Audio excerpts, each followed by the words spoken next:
Hello, welcome to this presentation delivered on behalf of the National Apprenticeship Service. My name is Matt and I'm going to take you through a quick overview of what apprenticeships are. So let's start with the obvious. So what is an apprenticeship? Well, an apprenticeship is a blend of working and learning. So it's a job with training. And the apprentice will be employed by a real business. They'll receive a contract of employment. It says how many hours they got to do, how many holidays they get per year, how much they get paid, etc. And they're going to be working 80% of the time.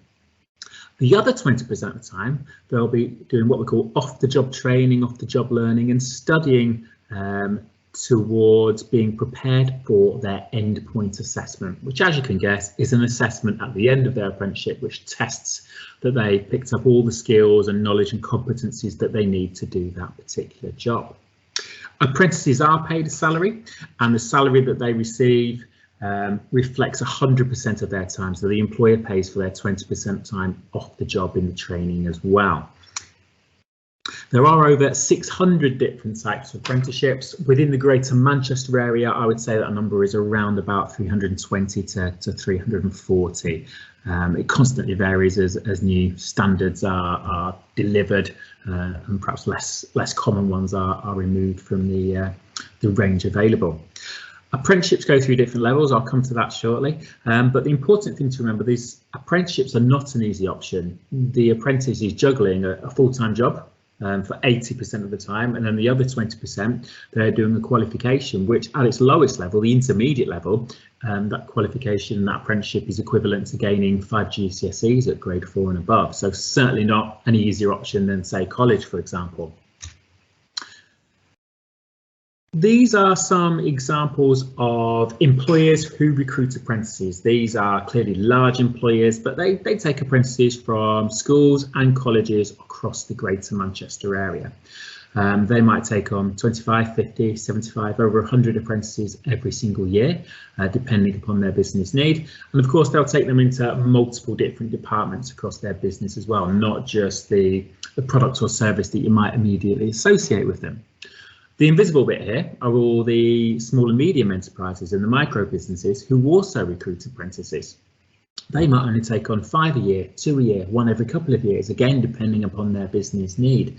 But the actual apprenticeship itself, the endpoint assessment and any additional qualifications included within the apprenticeship are exactly the same, irrespective of the size of the business.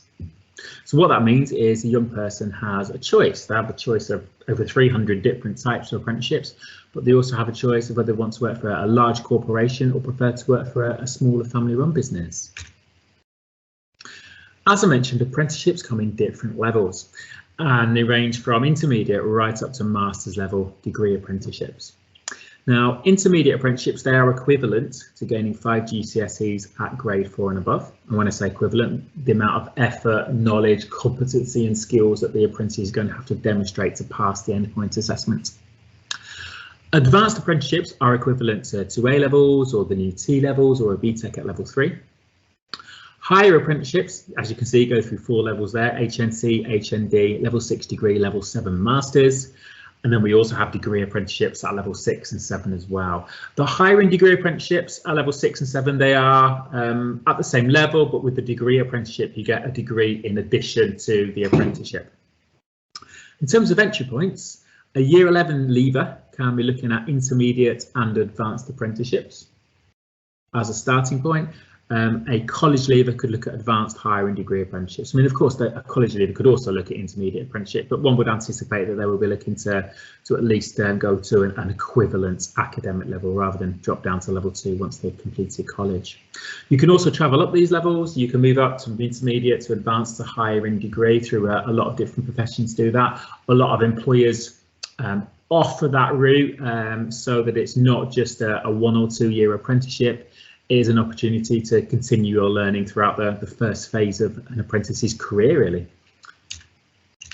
So higher in degree apprenticeships, just a little bit more detail on these. So a degree apprenticeship is a part-time degree. The same principle applies. You work 80% of the time and you study 20% of the time. The 20% of study is with the university. Financial benefits to the degree apprenticeship are firstly, starting salaries that I see in Greater Manchester are normally between about £14,000 and £18,000. Secondly, you don't pay any university tuition fees for your degree on a degree apprenticeship. Either the employer pays that outright or the employer pays that in combination with government funding. The apprentice stroke the student does not pay that cost, so therefore there's no need for them to take out a student loan for that. So not only are they earning money, they're not going to accrue debt as well. They take longer, they take between 4 and 6 years. Of course, a full-time degree takes 3 years, so no one is expecting a young person to work 80% of their working week and then cram 3 years worth of study into that 20% time. So that is spread out over a longer period.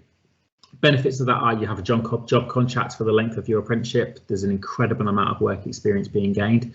And the employers, if they're funding salaries and university tuition fees, that apprentice is going to be a valuable asset to the business. And whilst they cannot make anybody stay at the end of an apprenticeship, I would anticipate most apprentices would want to stay with the employer.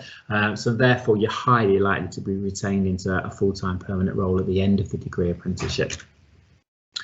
In terms of parents wanting to find out more, how can you tell if it's a good apprenticeship? Well, opportunities for progression. I like to see those in the job vacancies. If it's very clear there is an opportunity to progress onto the next level apprenticeship, or there will be a full-time role available for you, assuming you pass your apprenticeship. Those kind of statements I would like to see on an apprenticeship vacancy. If it's a little bit vague, then perhaps you might want to consider whether that's the right sorts of apprenticeship. Salaries. An employer that values a young person will pay them a fair and reasonable salary. If you've got a salary at the minimum wage, £4.30 an hour, for quite a complex job, then is the employer valuing that apprentice highly enough?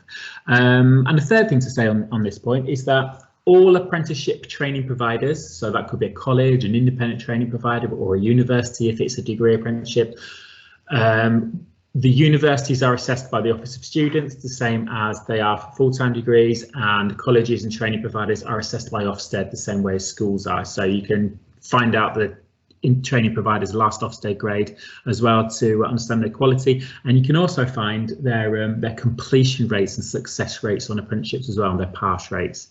So with a little bit of research, you can find out quite a lot about the training provider. In terms of looking for apprenticeship opportunities, I would recommend the government's Find an Apprenticeship website that features live apprenticeship vacancies.